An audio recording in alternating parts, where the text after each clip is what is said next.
know people who have given their hard-earned money to churches only to find that whenever they were in need, whether it may be financial or they or their loved ones were sick and in the hospital, and nobody from the church came to check up on them, nobody visited them, nobody called them, and this has left them bitter, angry, and disappointed with church. And so today I just want to give you a few things to consider when dealing with church hurt. Number one, be careful not to allow a negative church experience to cause you to drift away from God.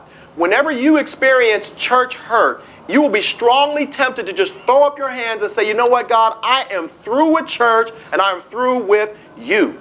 God invites us in His Word and He says, call on me in the day of trouble. And so if you're going through a season where you're not really regularly going to church, it's in these times when you have to be extra intentional to draw even closer to God in Bible study, in prayer, and in worship. Because if you do not do this, I promise you, you will find yourself quickly drifting away from God. Number two, extend grace to your leaders. So what ends up happening is we end up putting pastors and leaders up on such a high pedestal that whenever they disappoint us, we are crushed. We have to understand that they are human too, and so depending on the size of the church, there's a good chance that they could have easily overseen an email, a text message, or a request for help. So we must always remember that even though we were hurt by a church, it very well may not have been their intent to do so. Number three, don't judge all churches by one church. It's so interesting to me that whenever we get hurt in our romantic relationships, we somehow find enough courage to jump into another one. And if it's a good relationship, we're glad that we did, because if we hadn't done it,